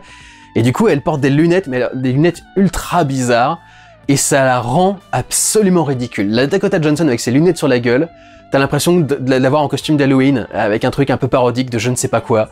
C'est mon Dieu, quel gadin. Une merde de A à Z. C'était extraordinaire, ce Madame Web. Je ne vous encourage absolument pas à regarder Madame Web, sauf si vous voulez vous faire une séance nanar et vous foutre de la gueule d'un très mauvais film. Alors là, vous allez vous en donner à cœur joie. Là pour le coup, oui. Il y a plein de films où je dis, non, c'est tellement nul que même pour ça, ça marche pas. Madame Web, 100%. Si vous voulez vous faire une soirée où on va regarder une grosse merde, Madame Web, vous passerez une soirée parfaite. Vraiment parfaite. My God. Pauvre réalisatrice. Ils l'ont mis, elle est créditée en tant que scénariste aussi. C'est pas elle qui a fait les réécritures, c'est clair. Ou c'est pas elle qui a décidé des réécritures, en tout cas. Quand t'es réalisateur, tu sais à minimum faire avancer ton histoire correctement, quoi. Surtout quand, comme elle, on a 23 ans d'expérience, quoi. Elle sort pas de nulle part, en plus, la meuf. Donc elle sait comment réaliser un film. Clairement, pour faire une merde pareille. Et elle, du coup, c'est pareil. Sa carrière de réalisatrice, foutue en l'air. 20 ans à faire des téléfilms et des séries télé, à attendre d'avoir enfin ton opportunité d'arriver au cinéma et de faire un long métrage, etc.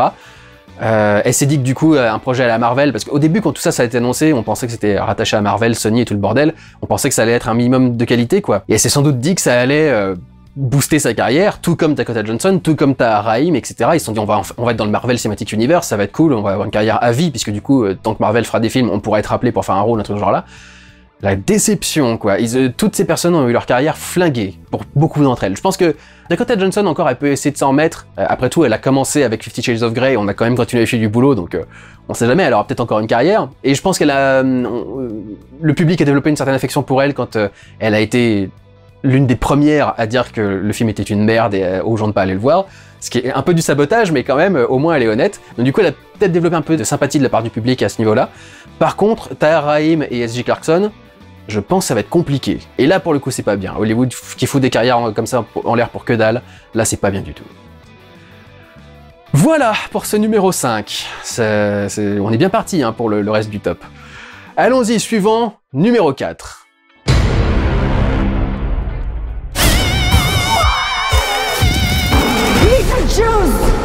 What the f... Beetlejuice, réalisé par Tim Burton. Alors pour ceux qui ne le sauraient pas, parce que la vidéo est sortie il y a un bout de temps maintenant, c'était quasi au début de la chaîne, j'ai fait une rétrospective complète sur Tim Burton jusqu'à Dark Shadows, je crois, et peut-être un film après, je crois qu'on s'est arrêté à Dark Shadows.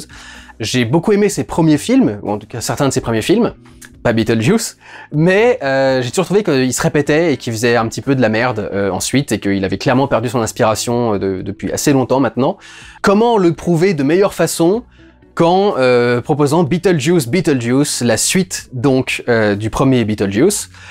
Je trouve cette suite absolument ratée, principalement pour son scénario, mais aussi pour certains aspects de réalisation. Je trouve que ça fait vraiment film de VOD, les décors font tout petits. T'as l'impression que ça a été fait pour être diffusé sur HBO Max, quoi, ou un truc dans ce genre-là. Et mon principal problème, en fait, avec cette suite, c'est que elle fait l'erreur de croire que l'élément principal du film Beetlejuice était Beetlejuice. Comme beaucoup de gens, cela dit, c'est pour ça que le film a plutôt pas trop mal marché en salle, je pense, qui oublient constamment que Beetlejuice est présent dans 10 à 20% maximum du premier film. C'était un des points que je marquais dans mon analyse de Beetlejuice dans mon Pourquoi j'ai raison, vous avez tort. C'était pourquoi ça s'appelle Beetlejuice, alors que 90% du film, c'est les Maitland, c'est le couple qui s'était installé dans la maison et qui était mort avant que les Dietz, la famille de Lydia, débarque du coup et soit hanté par cette famille là quoi, et c'était au bout d'un moment à avoir du mal à les hanter qui finissait par faire appel à Beetlejuice. Mais Beetlejuice il était pas du tout central au film et je comprenais pas pourquoi le film portait ce nom là quoi. À la base le film avait été écrit pour être beaucoup plus sombre et horrifique, vraiment un film d'horreur de base avec des maisons hantées et trucs dans ce genre là, et ça a été réécrit pour faire un film de Tim Burton, et je pense que du coup à la base Beetlejuice était central à l'histoire du film quand c'était encore un film d'horreur, et qu'à partir du moment où Tim Burton est arrivé et l'a transformé en film comique à la Tim Burton, avec le cirque des enfers et tout dans ce genre-là, le film a perdu son focus sur Beetlejuice, qui est devenu un personnage quasi tertiaire dans le film, mais ils ont continué à appeler le film comme ça, parce que le film a été écrit à la base, sans doute comme ça, quoi, avec le nom de ce mec dans le truc. Et là, du coup, dans cette suite, mais ils sont persuadés que Beetlejuice c'est la base de l'histoire, alors que dalle. On va suivre Lydia, toujours jouée par Winona Ryder, qui présente une émission sur le paranormal à la télévision, ce qui pour le coup marche plutôt pas trop mal. Son père meurt, et elle doit retourner dans la ville dans laquelle ont eu lieu les événements de Beetlejuice pour l'enterrement. Elle y va avec sa fille, Astrid, qui est jouée par Jenna Ortega, avec qui Tim Burton a tourné la série Wednesday. Et quand elles vont débarquer dans la ville, plusieurs problèmes vont se soulever en même temps, notamment sa fille Astrid va se faire piéger et se retrouver dans le monde des morts. et elle va du coup devoir aller dans le monde des morts pour la sauver, et pour ça, elle aura besoin, a priori à un moment ou à un autre, de l'aide de Beetlejuice. Le gros souci que j'ai avec ce film, c'est aussi le scénario, c'est qu'en fait, cette histoire-là suffirait à la base, mais au-delà de ça, on te rajoute un deuil par rapport au père de Lydia, on rajoute un deuxième personnage mort avec qui quelqu'un doit faire son deuil, avec le père d'Astrid, parce que le mec avec qui est Winona Ryder à ce moment-là, c'est pas le père d'Astrid, et du coup, elle aussi voudrait essayer de revoir son père une dernière fois, sans doute. Au-delà de tout ça, du coup, t'as Beetlejuice, qui est poursuivi par son ex-femme, jouée par Monica Bellucci, qui est désormais la compagne de Tim Burton, donc t'as vraiment l'impression qu'on a créé le rôle uniquement pour ça, parce qu'en fait, il y a un deuxième personnage qui veut, du coup, forcer quelqu'un à se marier avec lui, donc c'est le personnage de Monica Bellucci, c'est une personne qui devait se marier avec Beetlejuice, et lui s'est barré, je crois que c'est lui qui a fini par la découper, l'enfermer dans une malle, un truc dans ce genre-là pour qu'elle le fasse pas chier, donc elle sort de la malle avec sa tenue de mariée, et elle est décidée à se marier avec Beetlejuice, et donc elle lui court après, et lui-même court après Lydia et Astrid pour essayer de se marier avec l'une ou l'autre pour pouvoir ensuite revenir sur Terre, un truc dans ce genre là quoi. Il y a deux maris différents à fuir pour Lydia du coup, il y a Beetlejuice et il y a son mec actuel avec qui finalement elle s'entend pas du tout et tu sais pas trop pourquoi est-ce qu'elle est avec, c'est son producteur je crois pour son show. Donc il y a beaucoup de doublons en fait, beaucoup d'histoires qui se répètent, qui créent un énorme fourre-tout qui est très bordélique et compliqué à comprendre. Il y a tout un moment où Beetlejuice part dans un flashback pour raconter je crois justement son histoire avec Monica Bellucci. Le flashback est en noir et blanc et en espagnol. Te lo dirò. Il y a clairement un hommage qui doit être fait de Tim Burton à un film quelconque qui l'a inspiré, mais je ne sais pas lequel. Et du coup, tu fais, mais pourquoi est-ce que c'est en espagnol? En fait, ça fait juste absurde dans le truc, ça n'a pas de raison d'être là, c'est pas vraiment justifié par l'histoire, par le concept de Beetlejuice, par le film d'avant, etc., etc. Pareil, dans le genre du flashback espagnol, quand Monica Bellucci se libère et commence à se reconstituer, t'as une séquence entière autour du truc en te montrant les différentes parties du corps se reconstituer au fur et à mesure, etc. C'est pour le coup, c'est un petit peu fun sur le principe. Mais t'as une séquence gigantesque avec de la musique disco au-dessus.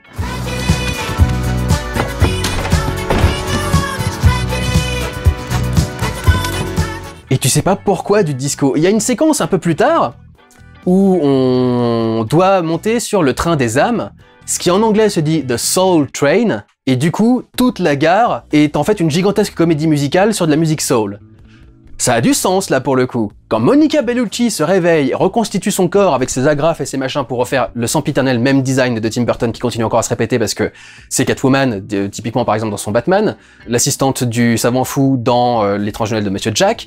Donc c'est ce design de meuf découpée et recollée et réagrafée morceau par morceau, un petit peu à la Frankenstein aussi.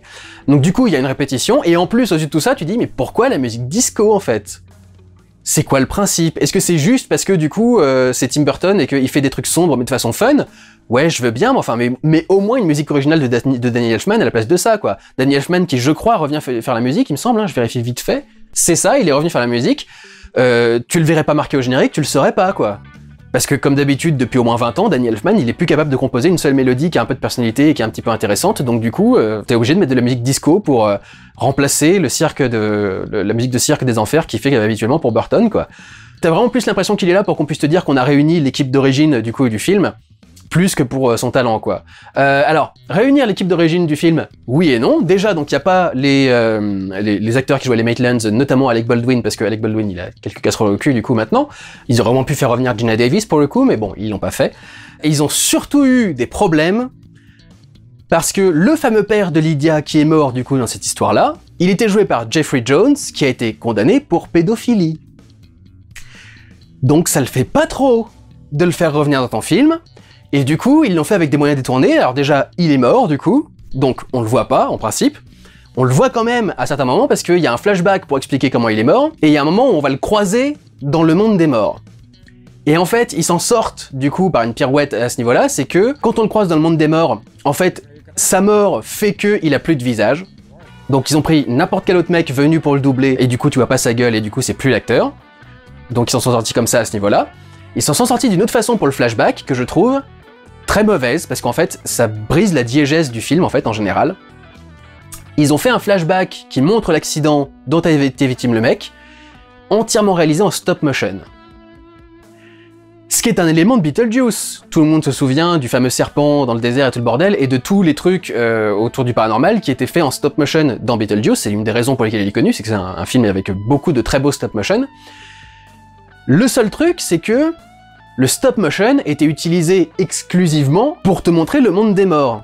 Diégétiquement, c'était comme ça qu'on justifiait le fait d'avoir un truc un peu cartoon et animé en stop motion, c'était parce que c'était ce qui était le monde des morts, qui était plus cartoon, qui avait tout un tas d'effets spéciaux un petit peu dingues, qui avait tout un tas de fausses perspectives et de faux trucs, etc. Le stop motion était une façon de faire du cartoon avec des éléments photoréalistes et réels, et filmés face à une caméra, mais du coup était réservé au monde des morts parce que c'est eux qui sont cartoon, c'est pas le monde des humains qui lui est terre à terre du coup, et c'était comme ça qu'on opposait les deux.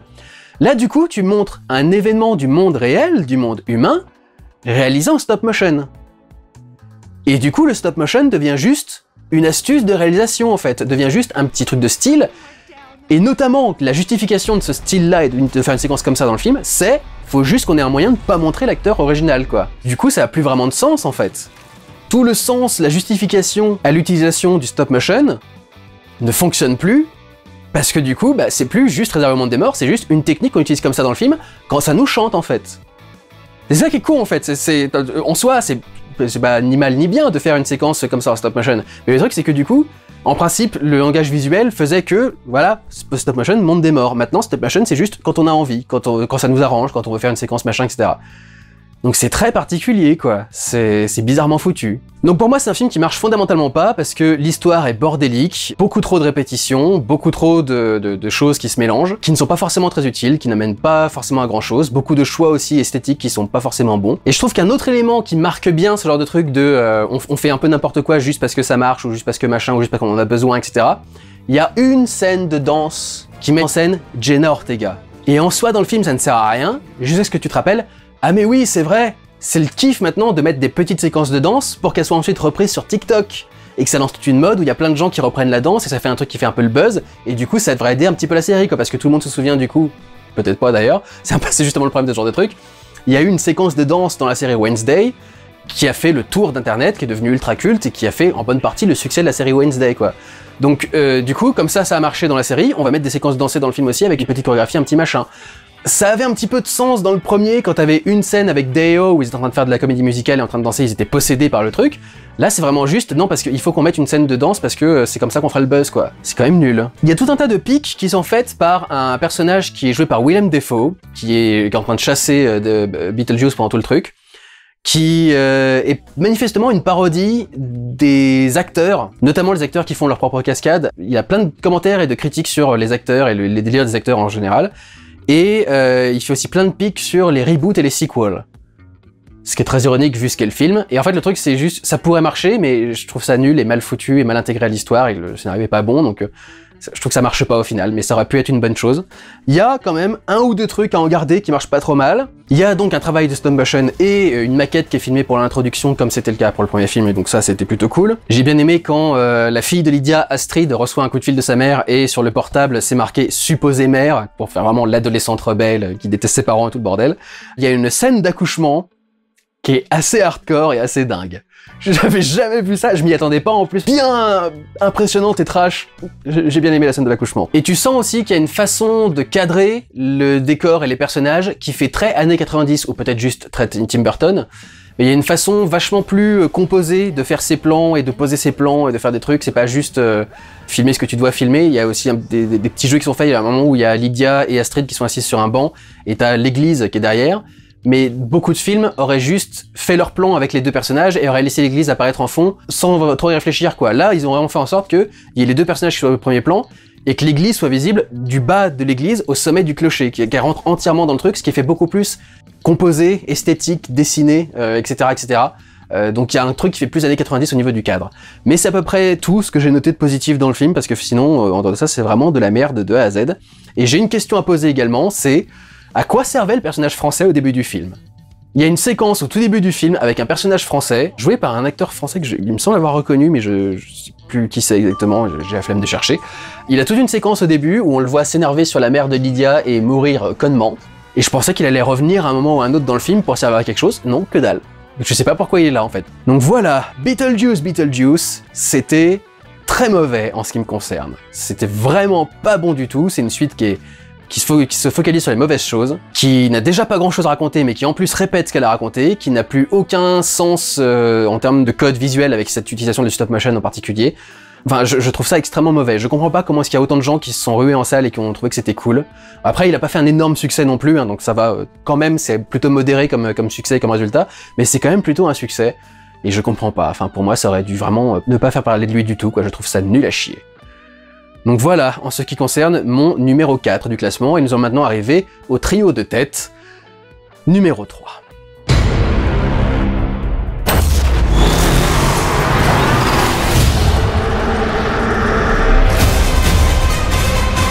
Furiosa, une saga Mad Max réalisée par George Miller. Je vais aller très très vite, regardez le vlog. Il y a quasi tout qui est inclus dans mon vlog sur toutes mes critiques par rapport à ce film. Ce que je vais rajouter, c'est effectivement le post-mortem, l'analyse post-mortem une fois que le film est sorti. Je vous dis encore, ça me fait marrer à quel point tous ces cinéphiles avec un C majuscule sont en train d'être paumés à l'idée, mais pourquoi est-ce que Furiosa n'a pas marché? Ils comprennent pas pourquoi est-ce que le public est pas allé le voir.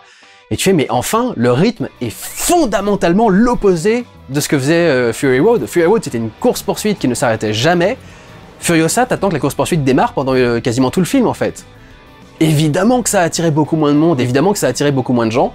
Fury Road a eu un tel succès parce que, par rapport au cinéma qui lui était contemporain, c'était une proposition forte et détonnante. Furiosa, c'est pas une proposition forte et détonnante. Ou alors, en tout cas, pas dans ce qui attire les gens. Parce que beaucoup de gens, du coup, parlent de ce côté, c'est un récit mystique ou mythologique, et c'est pour ça que c'est raconté de façon un peu particulière, et nom de Dieu, quelle branlette intellectuelle pour essayer de justifier par tous les moyens que le film fonctionne. À aucun moment, le film se vend vraiment comme étant raconté comme une fable, ou comme un récit mythologique, ou un truc dans ce genre-là.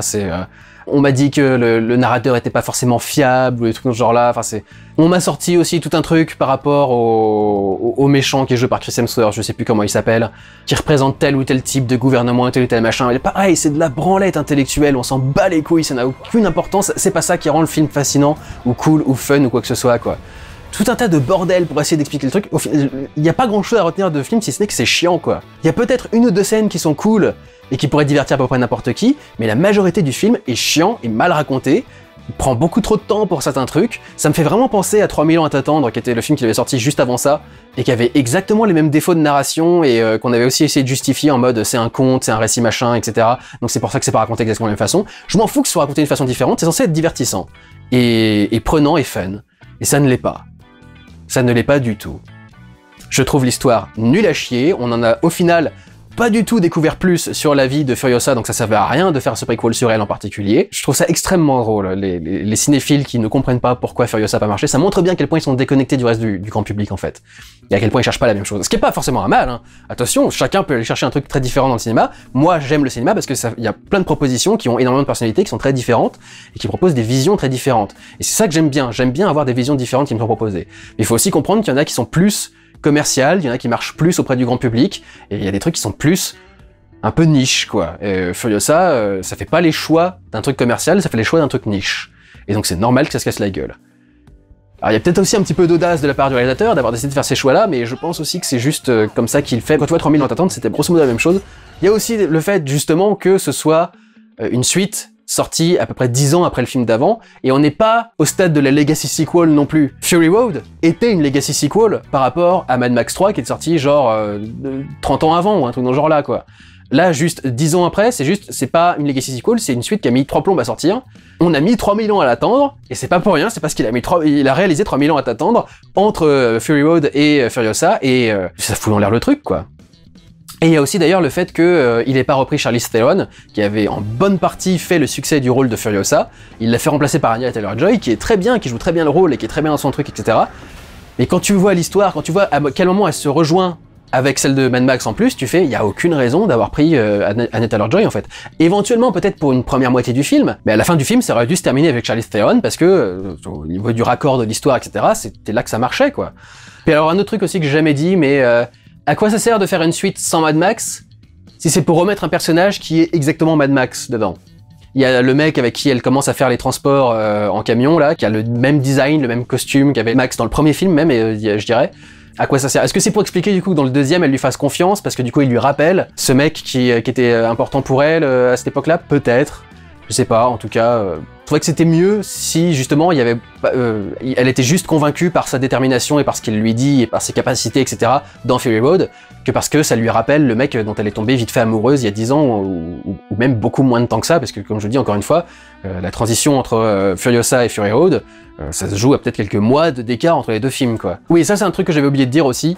C'est absurde le nombre de fois où les gens devraient se rendre compte que c'est une meuf et ils se rendent pas compte, ou ils laissent pisser parce que c'est l'assistante du coup du mec qui fonctionne le camion, et personne ne fait mais d'où elle sort cette meuf du coup exactement, comment est-ce que tu l'as trouvée, etc. C'est qui enfin voilà, c'était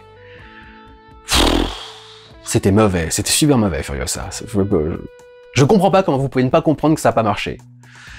Voilà pour ce qui est de mon numéro 3, passons maintenant au numéro 2.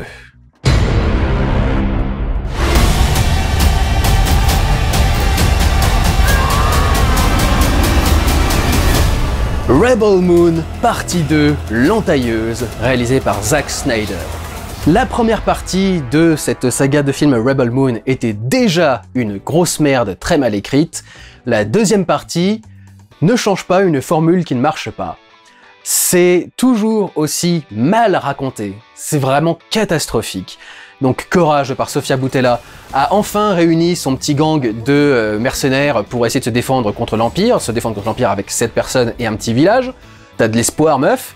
Les 3/4 du film, le village va se préparer à cette grosse guerre contre l'Empire, et à la fin, il y aura une grosse guerre contre l'Empire, et nos héros vont essayer de s'en sortir. Spoiler, ils vont s'en sortir, hein, ça ne surprendra personne. Et donc du coup, comment est-ce que tu occupes tout le reste du film, étant donné qu'il y aura qu'une baston à la fin quand l'Empire va arriver, et que c'est ça le but du truc?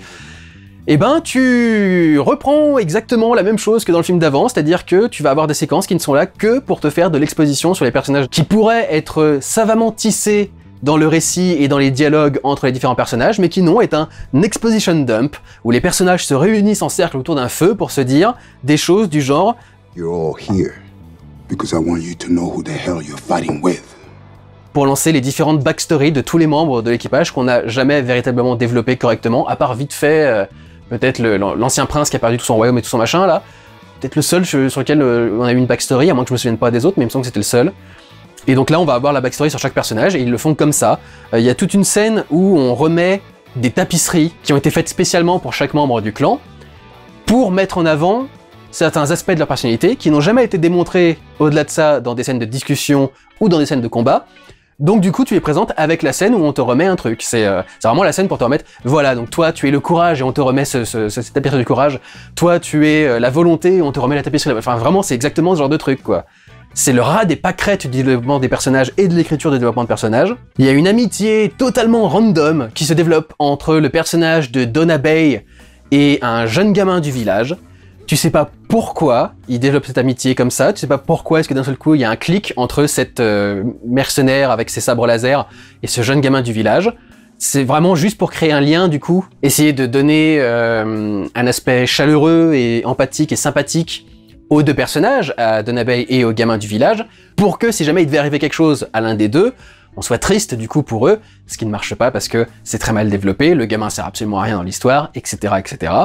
Et puis bien sûr, pendant le combat final, la résistance, qui avait dit non pour participer à cette guerre dans le film juste avant, débarque pour aider au milieu de la bataille. Tu sais pas du tout comment ils peuvent savoir que ça a eu lieu maintenant, parce que je crois que les villageois eux-mêmes ne savaient pas quand est-ce que l'Empire allait repasser. Et donc tu sais pas comment est-ce qu'ils ont pu être mis au courant que l'Empire était là et qu'ils étaient en train de se battre contre les mecs, etc. et qu'ils pouvaient venir leur donner un coup de main, mais ils débarquent pour leur donner un petit coup de main parce que c'est écrit avec le cul, bien sûr, donc tu as des Deus Ex Machina pendant tout le truc. Donc les défauts habituels de l'écriture de Zack Snyder et les défauts habituels visuels de Zack Snyder, parce que il y a beaucoup trop de ralentis et de lens flare dans ce film. Au point d'en arriver à l'overdose, véritablement, quoi. Il y a peut-être pas une séquence sans avoir un ralenti quelque part qui dure ultra longtemps en plus. Il y a des tonnes de lens flare et de reflets sur le truc pour donner un côté un peu mystique, je pense, le soleil, qu'on associe à Dieu dans beaucoup de choses, etc. Donc sans doute qu'il va y avoir un côté mystique là-dedans. Mais vraiment, c'était chiant comme la mort, et du coup, la préparation de la bataille est trop longue et chiante avec du développement de personnages qui est raté et qui est mal écrit, et quand la bataille débarque, la bataille est chiante, ratée et mal écrite, donc au final, bah, t'as rien à sortir du film, en fait.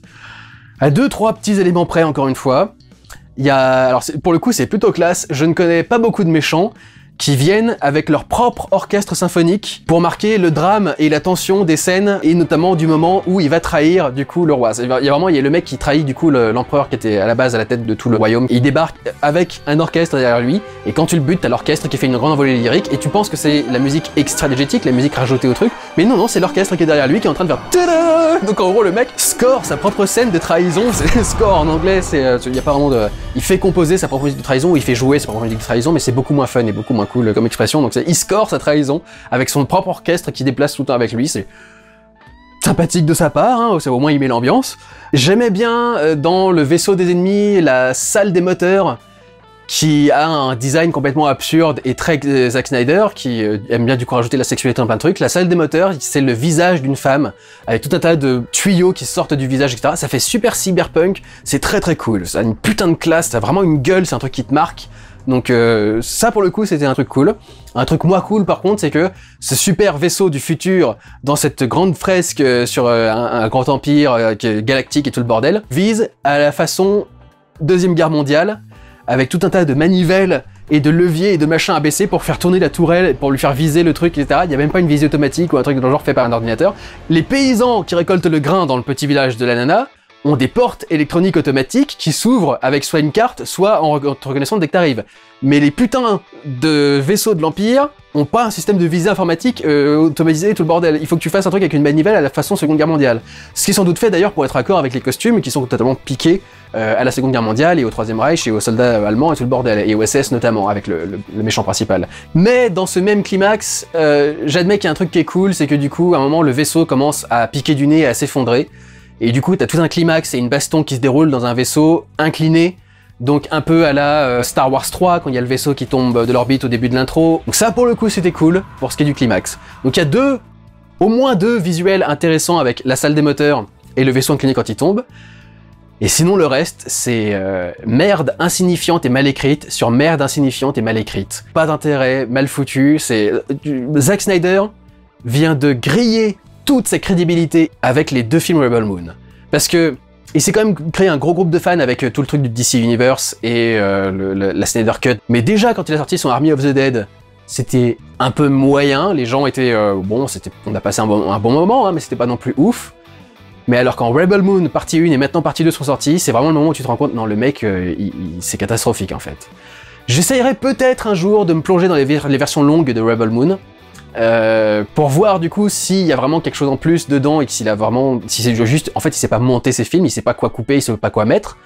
Mais la façon dont on écrit les films me donne peu d'espoir parce que tu passes pas d'un film qui intègre savamment son exposition sur les personnages et qui te donne envie de les suivre dans le dialogue et dans les scènes d'action et dans les machins, à un film dans lequel t'as des scènes où les personnages s'assis autour d'un feu et font bon maintenant on va expliquer qui on est. Je vois pas comment, juste en coupant certains éléments par-ci par-là, tu en arrives à un film qui présente aussi mal l'intégralité de ses aspects en fait. Donc du coup, j'essaierai peut-être un jour, mais j'ai peu d'espoir, et Rebel Moon c'était vraiment de la grosse merde. Heureusement que c'est pas Zack Snyder qui était en charge de réaliser les Star Wars du coup de Disney, parce que ça aurait été encore pire que ce qu'on a eu quoi. On a au moins eu de l'espoir pendant un film avec Star Wars 7, ceux qui en tout cas ne se sont pas rendus compte que c'était une copie de Star Wars 4 ou qui en avaient rien à foutre. Là, si c'était Snyder qui avait réalisé Star Wars 7 avec le scénario de Rebel Moon, tout le monde aurait pété un scandale quoi. Il y aurait eu des gens dans la rue pour demander un reboot et un machin qu'on annule tout parce que c'est mauvais. Mais ce n'est pas le pire film de l'année. Il y a un film que j'ai vraiment détesté au plus haut point cette année. Passons au numéro 1. The Western forces will reach the White House on July 4th. Oh my god. Get in the car! Get in the car! God bless America. Civil War, réalisé par Alex Garland. Le film a déjà été fait en vlog, j'ai juste un petit post-it de notes auquel j'ai pensé un soir dans le lit avant de m'endormir. Je me suis dit il faut que je note ça parce que je pense que j'ai bien résumé ma pensée. Je vous invite donc à aller voir le vlog pour voir le détail de ce que j'ai pensé sur le film. Ce que je vais rajouter m'a en bonne partie été inspiré par Grace Randolph, qui est une critique de film et une journaliste spécialisée dans le scoop cinéma sur internet. Et en fait, je l'avais rarement vu aussi énervé, mais je me suis totalement reconnu dans son énervement par rapport à ce film. Pour ceux qui ne se rappellent pas, Civil War, donc, ça se passe aux États-Unis pendant une guerre civile, dont on ne sait pas comment elle a démarré, qui est à la tête de cette guerre civile, pourquoi, comment. On se retrouve avec des alliances entre différents États américains qui sont complètement opposés politiquement, un qui vote très démocrate, l'autre qui vote très républicain, et tu comprends pas du coup comment est-ce que les deux peuvent s'associer à un moment ou à un autre. Il y a des gens qui m'ont sorti, oui mais en Californie on a quand même élu Schwarzenegger à un moment, et des républicains et des machins, je fais oui, enfin peu importe, c'est un État qui globalement est plutôt bleu quoi, est plutôt démocrate, alors que le Texas par exemple est républicain, et t'as une alliance Texas-Californie, je sais pas trop où dans le truc. Et en fait, pendant tout ça, le seul truc qui intéresse le réalisateur, c'est de suivre des journalistes de guerre. Des photographes de guerre notamment, qui sont juste en train de voir le pays partir à feu et à sang autour d'eux, et qui ne vont jamais t'expliquer, ce qui est un peu le boulot des journalistes, c'est pas juste rapporter des images et des machins, c'est aussi d'expliquer pourquoi, comment, etc. Et qui vont juste être confrontés au dilemme de base d'un journaliste de guerre, c'est-à-dire comment est-ce que tu fais quand tu ne peux être que témoin de ces choses-là, quand tu ne dois pas intervenir, quand tu dois essayer de garder tes émotions à l'intérieur de toi, etc., etc. Et à aucun moment on ne parle donc de l'enjeu politique du truc. La raison pour laquelle tu fais un film qui se passe aux États-Unis et qui s'appelle Civil War, c'est pour porter un discours sur la politique des États-Unis qui pourrait amener à une guerre civile, ce qui leur en est, parce que, je le rappelle encore une fois, les émeutes contre le Capitole, où le peuple, du coup, américain, a pris d'assaut les bâtiments du gouvernement, quoi. Il y a des gens, des connards, qui m'ont sorti dans les commentaires, oui, enfin, il y a aussi eu des gens dans la rue avec George Floyd, c'est bien beau d'accuser les républicains et de sous-entendre que c'est eux qui foutraient la merde, mais il n'y a pas eu que les assauts du 6 janvier sur le Capitole, il y a aussi eu toutes les manifestations Black Lives Matter et tout dans ce genre-là, et tu fais... Black Lives Matter n'a attaqué aucun bâtiment officiel. C'est ça tout le truc du 6 janvier. Des manifestations dans la rue, il y en a eu partout, tout le temps. C'est pas nous, les Français, qui allons critiquer Black Lives Matter, alors qu'on est dans la rue pour le moindre truc qui déconne dans notre politique, quoi. Et même quand ça déconne pas parfois. En ce moment, ça déconne beaucoup.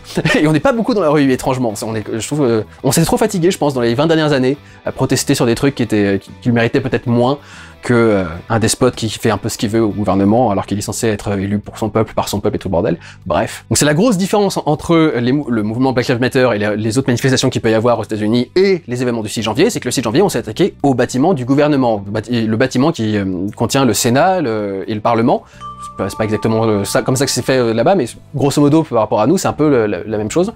C'est un truc très particulier, quoi. Et donc tu fais un film qui s'appelle Civil War, qui se passe aux États-Unis, et tu fais l'impasse sur tout ça, tu te retrouves à être, et c'est le mot que je reprends de la critique de Grace Randolph, tu te retrouves à être un putain de gros lâche.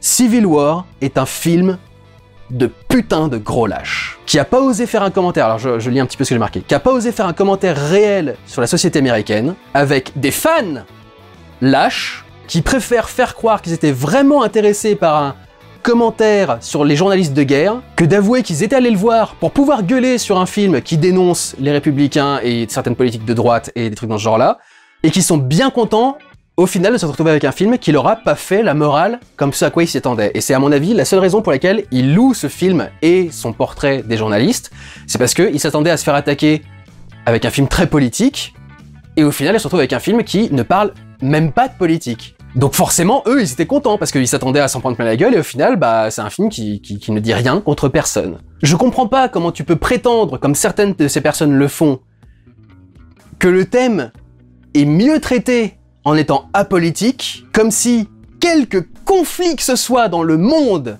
qui aboutit à une guerre civile n'était pas fondamentalement motivé par la politique. Comment tu fais une guerre si c'est pas par opposition de point de vue politique? Il y a un moment, c'est parce que il y a ce truc, c'est on veut pas de politique dans nos trucs, etc. La politique, elle est toujours là en filigrane, en fait. Même si vous faites un film qui ne parle pas d'un homme politique, ou qui ne dénonce pas clairement une politique, etc., t'as quand même une interprétation de la société, un avis sur certaines formes de politique, etc. Mais alors en plus, quand tu fais un film sur une guerre civile, comment peux-tu séparer la guerre civile de la politique ? C'est insensé, c'est complètement insensé. Même en essayant de faire une sorte de fable sur la guerre ou un truc de ce genre-là, non, ça marche pas comme ça. Il y a un moment ou un autre, faut que t'expliques pourquoi les gens sont en conflit, en fait. Mais alors, si vraiment vous êtes si fasciné que ça à l'idée de voir un film qui vous parle des reporters de guerre et de leurs dilemmes, et des journalistes de guerre et tout ce genre-là, je vous conseille beaucoup plus de regarder A Private War, avec Rosamund Pike, qui joue le rôle d'une photographe de guerre, donc une vraie photographe de guerre qui a vraiment existé, qui a perdu un œil aussi d'ailleurs pendant un conflit, un truc de genre là, et qui est morte pendant un conflit. Et ils vont faire un film sur sa vie avec justement comment est-ce que ce qu'elle a vu et tous les dilemmes qu'elle a eu, moraux qu'elle a eu à vivre, l'ont détruite petit à petit, quoi. C'est à petit feu, littéralement en plus avec l'œil qu'elle a perdu, le fait qu'elle devienne du coup fumeuse et qu'elle se donne quasi un cancer du coup avec ce truc-là, ce qui ne va pas la tuer parce que c'est son boulot qui va la tuer au final. Si vraiment vous êtes passionné par ce truc-là, regardez ce film-là. Mais Civil War, le film sur une guerre civile hypothétique dans un futur proche qui se déroule aux États-Unis après l'assaut du Capitole le 6 janvier en 2020, c'est pas censé être un film apolitique. La raison même pour laquelle tu fais un film dans ce contexte, c'est pour parler de la politique. Si tu fais un film dans ce contexte pour ne pas parler de la politique, c'est juste que tu voulais attirer le chaland avec un film qui allait être potentiellement clivant entre les différents partis politiques, et du coup t'attires avec ça, et au final tu t'en sors en proposant un truc qui n'a rien à voir avec ça, et qui du coup ne va pas forcément énerver un camp ou l'autre, mais qui du coup ne va rien dire non plus.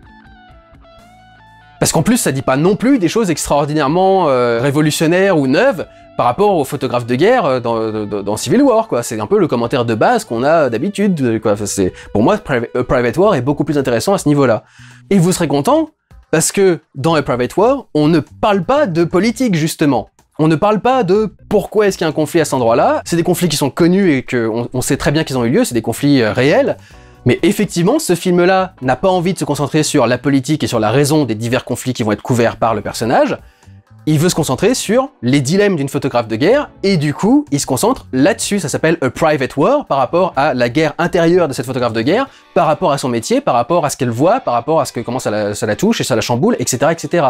Ça s'appelle pas Civil War en général, ou un truc dans ce genre-là, ou War tout court, comme un truc dans ce genre-là, en te faisant croire du coup que ça parlait de la guerre, pour en fait parler des journalistes. Au moins, c'est un film honnête avec son sujet, quoi.